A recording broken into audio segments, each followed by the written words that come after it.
Hey friends, it's Dimitri with Rubashka Streetwear. So here is part two on creating a logo. And in this video, I want to discuss the different types of logos. And, depending on which one you choose, it really can influence the direction that you want your brand to take. And hopefully this video helps conjure up some thoughts within you about what kind of logo you want to choose specifically and why, so you will know. So there's three main categories of logos. There's pictorial, there's abstract, and then there's like a word mark. And these also have kind of subcategories that I'm also going to include, but those are the big three, I think. So the pictorial one is basically like an illustration. So a good example of this is like Apple. They are like probably one of the most famous ones, and it just has their, basically a very simplified illustration of an apple with a bite in it, and it's super popular, memorable, and they don't even need their word mark under it. So one thing about logos is that these can often overlap and they can be together. So like I said with Apple, there are forms of their logo where they do have their word mark under it. So it has the Apple logo and then it says Apple underneath. They did that a lot early on in the 80s and 90s, and then gradually over time they got rid of it. That is actually one of the biggest goals of having a logo, is to reach this state. This is, I believe it's more popular and a higher echelon of logos than a word mark. And the reason why is because this can be more memorable, or most memorable. It's difficult to achieve this without including a word mark. Oftentimes people will create a logo, a pictorial kind of logo, and they will have to include the brand or business name under it because the logo is not strong enough to have those two unlinked yet. So another example of this is Starbucks. I'll write that down right here. So if you guys remember in the early 90s and into the 2000s, up until I think like mid 2000s, the Starbucks logo with the siren, it had, it says Starbucks coffee on it in another arena around it. And then they eventually got rid of that because Starbucks became such a memorable brand that they didn't need the customer or consumer to know that that is Starbucks. Just having the illustration of the siren there was strong enough for people to understand what that logo means. And you guys might not get to that level, but you can still, when you're designing clothing, and like let's say that you make a pictorial logo and you embroider it on t-shirt or something. So yeah, maybe there's going to be people that aren't going to understand that, and maybe most people won't understand it because there's clothing brands out there. There's probably tens of thousands of popular clothing brands that people still don't know about, and they might use a pictorial kind of logo. And maybe like a certain group of people will understand what that means, and it's kind of even cool that way. So you don't have to include your word mark or like your brand name under it. But yeah, that's typically if you are having a pictorial logo, that's kind of what you're aiming for. You're aiming for that to be separated from your brand name so it's recognizable enough. The second main group of logos is abstract. These ones are, I think, in my opinion, they're more difficult to pull off.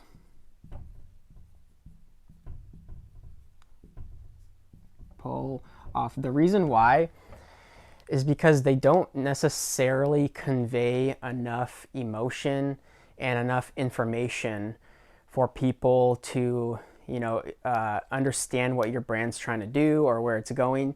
So if I made a logo like this and I just made a squiggles, what is that, like what does this mean? You can't tell what I'm selling. You don't know where this is headed. Like it doesn't have the brand name on it anywhere.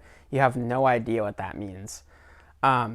So that's something to think about. It's difficult to pull off, but there is a very big logo that everyone knows that was pulled off very, very well, and that is this logo right here, Nike. So this is an abstract logo. This does not really like mean anything. It's a swoosh, right? And in the previous video, I talked about Nike, how that logo is so it's so strong that it even has its own sound to it that people know it by. That's how popular this logo is. So another type of logo like this could be this one. You guys know what this one is too.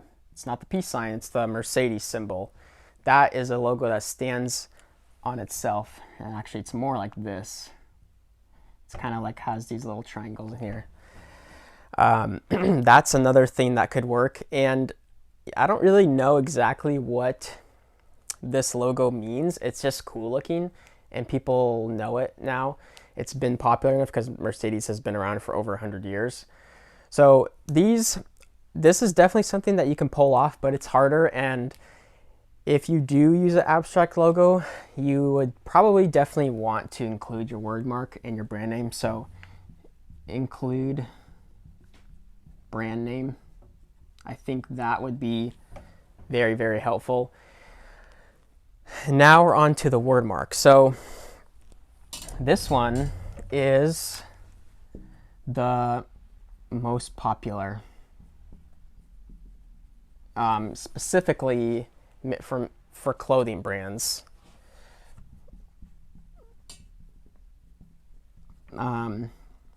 It's also the easiest to make. I mean, let's think about it. You get a really nice clean font, put it on the computer, maybe space out the letters a certain way, maybe you italicize it, make it bold. It's really not like the most complicated thing to do. There are technical details about the logo that you guys might not understand or know about if you don't have a design background, and I will talk about that in the third video. But it's definitely easiest to make, and it's also oftentimes the cheapest. So if you are you have no money, you have hardly a shoestring budget, like you can definitely go with that. And because we're talking specifically about a clothing brand, this one is a safe go-to. It's definitely something that you can do, and it'll be a logo that is safe, and you're not having to like theorize and do tons of work for these. So with these, I'm gonna kind of go back a little bit. These ones, this one often can be the most, I think, because when you're making a pictorial logo, it really requires like intense design knowledge. You also don't want to you have to do a lot of background research in that to make sure you're not copying something. I mean, you have to do background research no matter what when you're starting a brand. But this can get a little tricky because there's logos that look really, really similar, especially with abstract logos. Like, just think about how many abstract logos there are with just a circle, right? And if you make a circle too similar to another circle, you can run into some serious problems. So that is definitely something to think about. Now, another logo that's kind of pictorial and kind of a word mark is letter form. I'm gonna write this right here. I don't know where else to write it. You can definitely do something like this as well for your logo. And this one, a really popular one that we all know, is the McDonald's M. That's a letter form.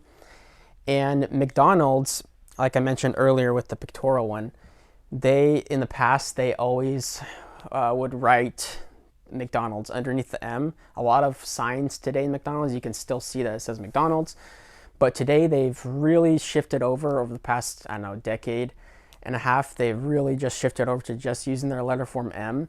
And like I said, like with Starbucks and Nike, that is such a memorable logo that they don't need to include their brand name, business name, their word mark anywhere. They can use that solely there. Another kind of subcategory in the pictorial, and it can be a little bit abstract actually, would be a characters. This is essentially a mascot for your brand. This one is super important because, so I have a streetwear brand and I'm kind of tailoring these videos towards that. If you run a streetwear brand, this is like just so big. If you can get a mascot, I think it's difficult, but if you can get a mascot, there's just so much potential for that in your brand with the direction that it takes. A popular mascot that I've seen with streetwear brands is Bape, like a bathing ape. So their mascot slash character is that kind of ape that doesn't look like an ape, but it has the ape face from Planet of the Apes. It's a very clean, refined logo. It's memorable, it's easy, it will translate across t-shirts and hoodies, and it'll be a great graphic for all of that very, very easily. This is something that like I said earlier, like this is like the top tier echelon, having a pictorial logo. This is also like a top tier kind of thing if you have a streetwear brand, if you have a character. A character can also be a great addition to a word mark. I think that if you have a solid word mark and that's your logo and you are going off on that for most things, but then you can have an additional sub logo, which I think most brands should aim to have a sub logo, because I said there's a lot of potential to work with that. This is having a character, a mascot for your brand, and it's like a sub logo is super powerful. You can do a lot of this. Just imagine having a cool character and you have it embroidered on t-shirts or stuff like that. A really popular example of this is Lacoste. They have their word mark, but then they also have their little, is it an alligator or a crocodile? It's like a crocodile and it's embroidered on all their stuff, super popular.